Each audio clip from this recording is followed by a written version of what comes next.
What's up, everybody? This is Brad from the Weekend Handyman channel, and today I'm going to be working on this Toro 421. I recently obtained this Toro, and basically what I was told is that it wasn't running when it was parked, and it's been sitting for several years. Don't actually know how many. I know the fuel is very gelled up. The carburetor barely even moves. None of the moving components work. So normally I would start off a project like this with a compression tester, but I don't actually have access to one right now.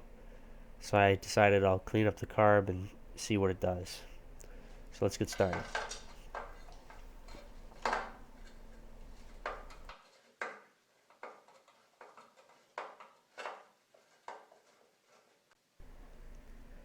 So as you can see here, I'm sort of figuring out that there's nothing on the carburetor that even moves. Throttle, choke, they're both stuck. So it's definitely going to be worthwhile for me to pull this thing out and clean it up.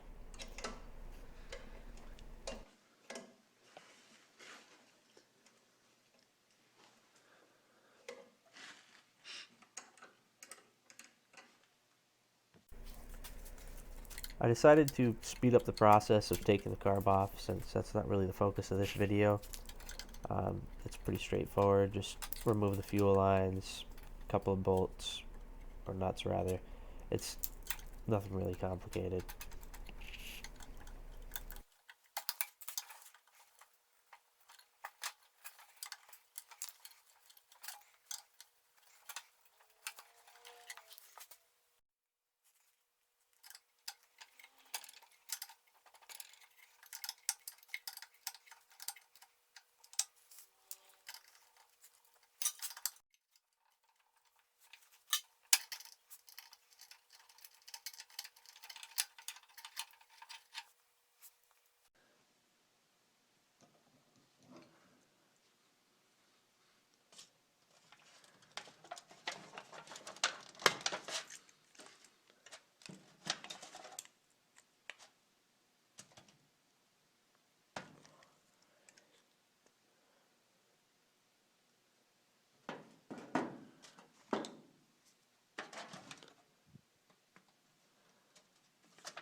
As you can see, this bolt is actually really tight. So basically what I'm doing here is I'm working it back and forth, give it a little carb cleaner to clean it up.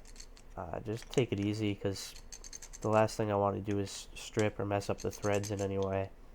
So it's pretty straightforward. Just take your time, make sure you don't damage anything, and eventually the bulb will come off.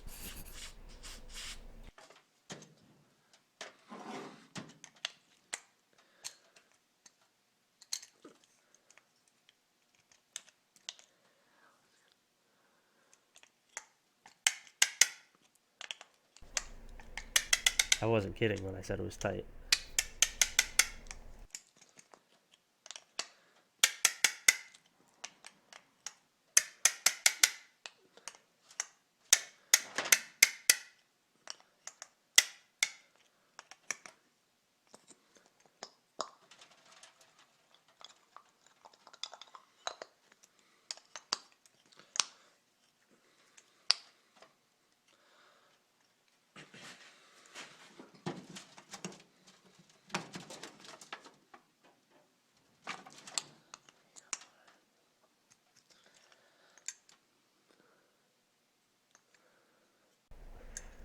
It's also a good idea to wear gloves when you're doing this. Um, I'm obviously not. I kind of regretted it later on because it was actually pretty cold that day, and my hands were kind of burning by the end of the day. So, uh, it's alright though. It only makes you stronger.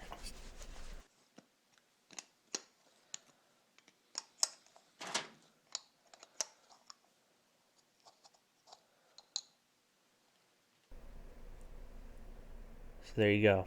I finally managed to get the bolt out. You can see all the shit on the ends of the threads, but I checked the threads out pretty closely and they seem to be intact and they'll be alright. So as you can see, the bowl is a little dirty, to say the least. So we'll move on to the next step.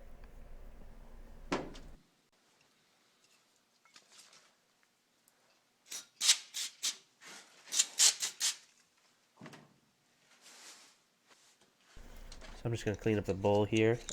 Use my favorite color toothbrush. I actually got like a 5-pack of these at the dollar store for $1. So it's a good deal. So yeah, pretty much just going to clean each component up. It's going to be the same thing for the whole carb really.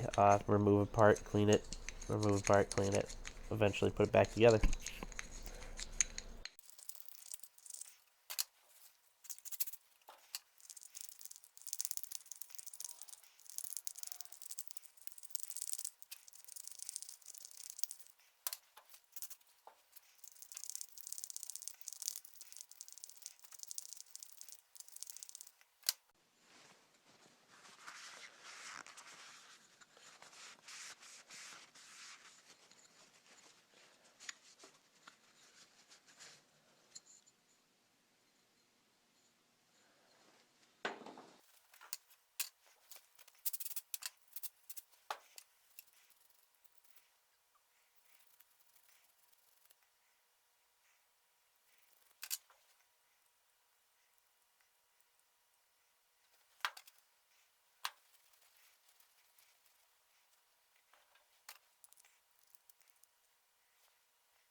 Okay, so now I'm going to remove the float.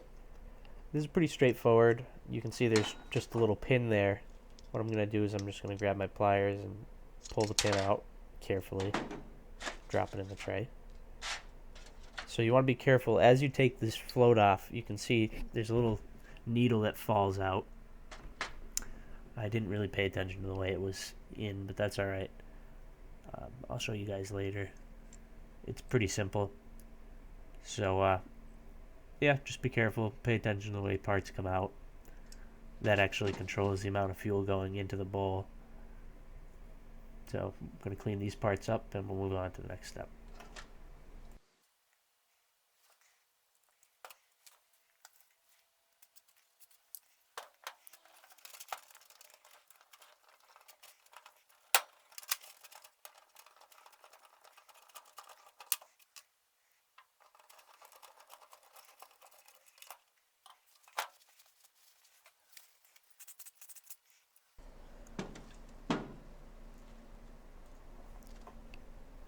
So here you can see me trying to decide if I can get this gasket off or not.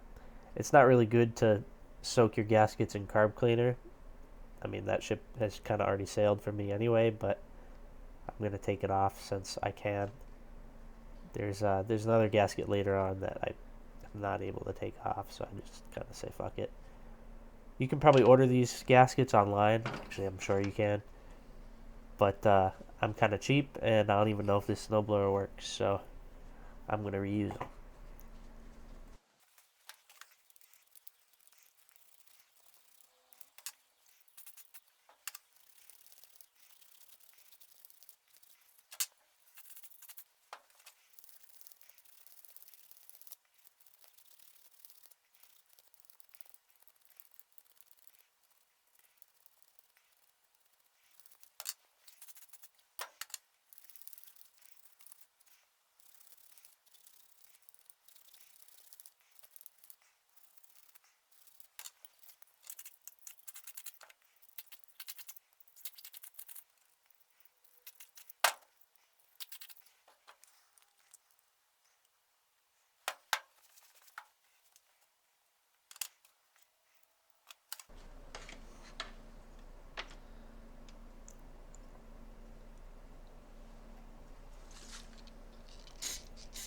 So as you'll see here, the throttle and the choke, they're still pretty well gummed up. So what I'm going to do is I'm just going to keep spraying them with carb cleaner and working them back and forth, and they should free up pretty well.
So as you can see, everything's sort of moving again the way it should be. There's a little bit of spring in the throttle. The choke moves without any problems. So what I'm doing now is I'm just kind of spraying carb cleaner in the inside of the car and try and clean out anything that could be in there. And I just got a few more things to clean up, and we'll be putting it back together.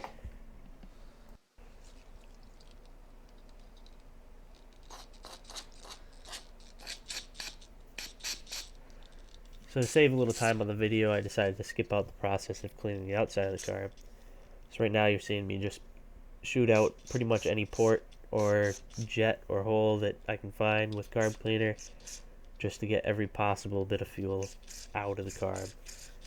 Give it the best chance of running, and running decently well, hopefully.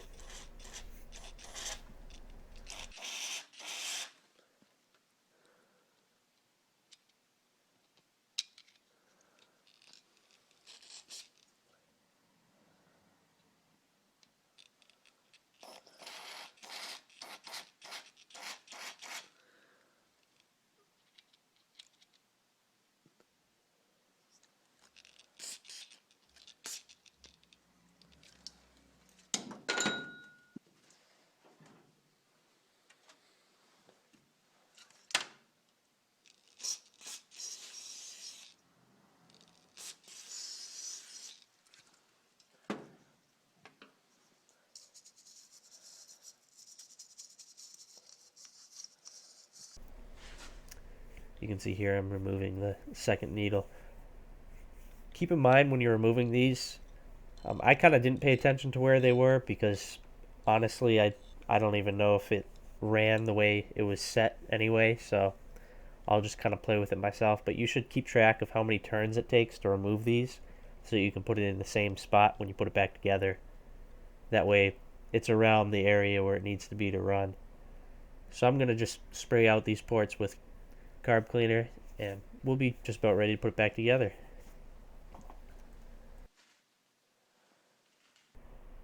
Okay, so I finished up cleaning the carb, and I put that needle that I had just taken out back in. So what I'm going to do now is I'm going to start by putting the float back in. Now, you just want to make sure that everything goes back in the way you took it out. So as you can see, this little spring here goes under a tab on the bottom of the float, and it's just going to seat inside that hole. So basically what happens is the float pushes up and closes the needle and shuts off fuel to the bowl. So it maintains a certain level of fuel inside the bowl. I didn't mention before you should test your float to make sure that there's no holes in it. I actually didn't do that. I kind of should have, but oh well, I'll figure it out later if it doesn't work. So as you can see, I'm just putting the pin back in and checking to make sure it functions properly.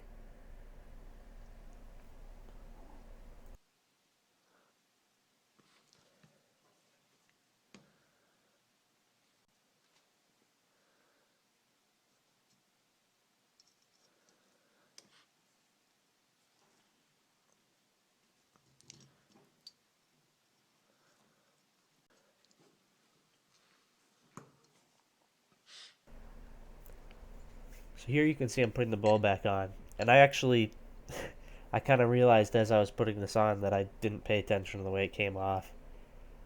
So that's actually a really good reason to record your work, because I was able to just go back, check the video, and see which way it was facing. I'm not really sure that it would make a huge difference, but I like to have it put back together the same way I took it apart.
So to avoid any damaged threads, I like to spray a little bit of WD-40 on them to just smooth it out a little bit, help it go in easier.